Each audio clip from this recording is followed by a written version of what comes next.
O Bap Jun, masyado mo nang in-expose yung talampakan mo dyan. Kulubot naman.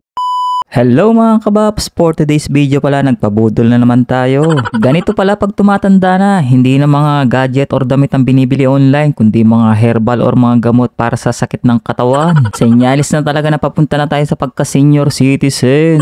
Pangalan pala itong nabili ko is Kinoki. Napanood ko kasi ito sa Toktik. At nainganyo naman akong bumili. Nagtatanggal kasi daw ito ng toxic sa katawan at over fatigue at madali ka daw makatulog paggabi. Kaya eto, bumili na ako. At napabili nga ako dahil nga sa presyong 139 pesos, eto na lahat ang makukuha mo. At syempre, kailangan muna natin basahin itong binili natin ng Kinoki. Nakalagay nga dito, cleanse and energize your body. Tapos yung mga over fatigue, natatanggal niya yung mga toxic sa katawan. Kaya eto, napabili tayo. Pero bago natin subukan to mga kabaps, ayusin muna natin per box to. Malay nyo naman at may benta natin.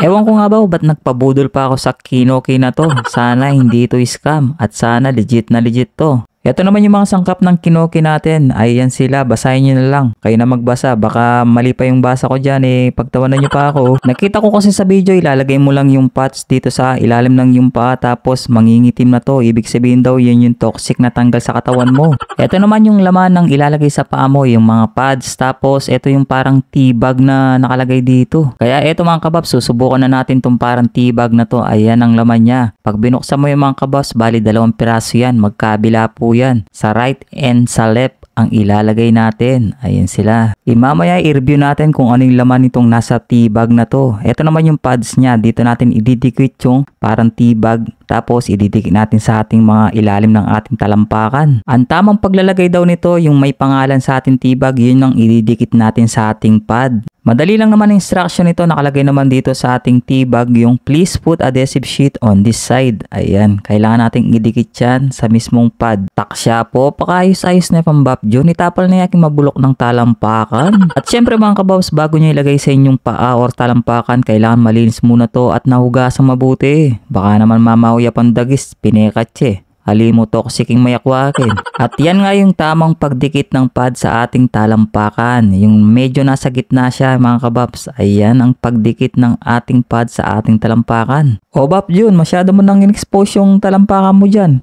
Kulubot naman. Taksya po, penggay din gama na talampakan at saka na yung anyang bon. Bago kayo magsawa sa akin talampakan mga kababs, comment nyo naman kung nasaan kayong lugar para malaman ko saan umaabot tong video ko. At syempre para ma-shoutout ko na rin kayo. The best ilagay daw to mga kababs bago ka matulog. 8 hours tapos pagising mo ng umaga, doon mo palang tatanggalin. O Kinoki, umayos ka. Sana legit na legit ka. Hindi sana nasayang yung 139 pesos ko, pati yung shipping fee na 58 pesos ha. 8 hours later. Pagkagising ko nga kinabukasan mga kababs, ito tinignan natin ang ating mga nilagay sa ating talampakan. Taksya pong talampakan na rin at kakulubot darugo.